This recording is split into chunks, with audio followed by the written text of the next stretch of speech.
Hello guys. তো এই মুহূর্তে রয়েছি ওয়েস্ট বেঙ্গল মাদ্রাসা সার্ভিস কমিশন আয়োজিত অফিসিয়াল ওয়েবসাইটে। তো আজকের মাদ্রাসা 7 এসএলএসটি যে আপার প্রাইমারি তাদের রেজাল্ট সংক্রান্ত ব্যাপারে যে হিয়ারিং হয়েছে, সেই হিয়ারিংয়ের পুরো ডিটেলস আপনার সামনে তুলে ধরছি। তো 18 নম্বর যে দুপুর 2টোর সময় যে আজকের কোর্ট নম্বর 18-এ যে হিয়ারিংটি হলো, তাতে বোঝা যায় যে মাননীয় সৌগত ভট্টাচার্যের এজলাসে এবং অপরদিকে যে শুনানি হয়েছে। তো সেই যে মূল তথ্য আপনার সামনে উপস্থাপন করছি, ঠিক আছে। দুপুর 2টোর সময় 301 এবং 302 এই দুটি ব্যাপারে পুরো আলোকপাত হয়েছে এবং কিন্তু আগের মতোই পুরো মীমাংসাটাই এখনও ক্লিয়ার হয়নি। অর্থাৎ বলাই যায় ওয়েস্ট বেঙ্গল মাদ্রাসা সার্ভিস কমিশন আয়োজিত যে আপার প্রাইমারি যে দুপুর 2টোর সময় যে মাননীয় সৌগত ভট্টাচার্যের এজলাসে 301 এবং 302 এবং কোর্ট নাম্বার 18-এ যে হিয়ারিংটি হলো, তাতে সমস্ত রকম ফাইল কিন্তু জমা পড়েছে এবং কেবলমাত্র যারা এই কেসের পিটিশনার ছিলেন 2 নম্বর ফাইল বাদে আর টোটালি সমস্ত প্রসিডিউর কিন্তু কমপ্লিট রাখা হয়েছে। আর তথাপি আপনাদেরকে বলছি, পুরো কিন্তু ওয়েস্ট বেঙ্গল মাদ্রাসা সার্ভিস কমিশনে আপার প্রাইমারি পুরো মীমাংসাটা কিন্তু এখনও ক্লিয়ার হয়নি। তাই আগের মতো আবার স্টে রয়েছে এবং স্টেটি কতদিন পর্যন্ত চলবে, 17 জুলাই অবধি কিন্তু এটি পুরো স্টে টানা রয়েছে। তাই তথাপি মাদ্রাসা সার্ভিস কমিশন কোনোভাবেই এই রেজাল্ট প্রকাশিত করতে পারবে না। এই ছিল আজকের গুরুত্বপূর্ণ তথ্য। মাদ্রাসা 7 এসএলএসটি আপার প্রাইমারি অর্থাৎ দুপুর 2টোর সময় কোড নম্বর 18-এ মাননীয় সৌগত ভট্টাচার্যের এজলাসে যে হিয়ারিংটি হলো 301 এবং 302, আর অপরদিকে এনে সহযোগিতা করেছিলেন মাননীয় সুদীপ্ত দাস গুপ্ত এবং আর পিটিশনার আইনজীবী ছিলেন। তো 1 নম্বর ফাইলটি পেশ করা হয়েছে এবং 2 নম্বর যে ফাইলটি ওনা কিন্তু পিটিশনার তারা দিতে পারেনি।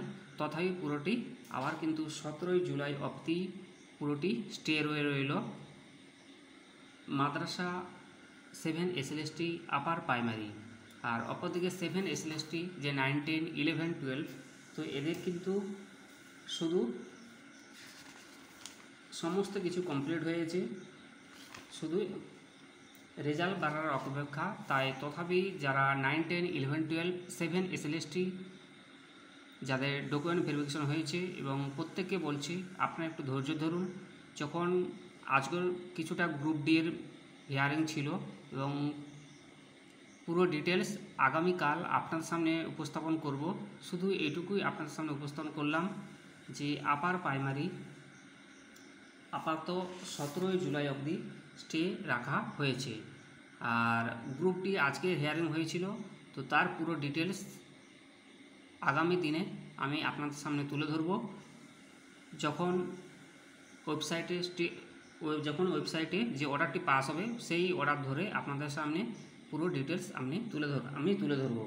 আর অপরদিকে যে 11, 12, 9, 10, 11, 12 যাদের 7 এসএসটি যাদের রেজাল্ট বাড়ানোর কথা রয়েছে, তো তথাপি ওয়েস্ট বেঙ্গল মাদ্রাসা সার্ভিস কমিশন আপাততভাবে যতক্ষণ না গ্রুপ ডি আপার প্রাইমারি মীমাংসা না হচ্ছে ততক্ষণ পর্যন্ত এই কোর্ট কেস, যদিও এটি কোর্ট কেস নেই, তাই 7 এসএলএসটি যারা 9, 10, 11, 12 রয়েছে আপাতত কোনোভাবে তারা রেজাল্ট প্রকাশ করতে পারবে না। এই ছিল আপনাদের গুরুত্বপূর্ণ তথ্য। আর যদি কারো কোনো প্রশ্ন থাকে কমেন্ট বক্সে গিয়ে জানাবেন, এবং এতক্ষণ ভিডিওটি দেখার জন্য অসংখ্য ধন্যবাদ। Thank you so much. এটি ছিল আজকের গুরুত্বপূর্ণ তথ্য 7 এসএলএসটি 9, 10, 11, 12 এবং upper primary court case hearing. ঠিক আছে। যদিও মাদ্রাসা সার্ভিস কমিশন এই 7 এসএলএসটি যে 11, 12, 9, 10 রেজাল্ট বার করতে পারবে যতক্ষণ পর্যন্ত না গ্রুপ ডি এবং আপার প্রাইমারি কোর্ট কেস যে স্টে অর্ডার রয়েছে 17 জুলাই অবধি আপাতত রেজাল্টটি প্রকাশিত হবে না। আমার কাছে যেটুকু ইনফর্ম আছে, যদি ওয়েবসাইটে প্রকাশিত হয় আমি দ্রুততার সঙ্গে আপনাদের সামনে আমি উপস্থাপন করব মাদ্রাসা 7 SLST 9, 10, 11, 12 মূল result. Thank you so much এতক্ষণ ভিডিওটি দেখার জন্য।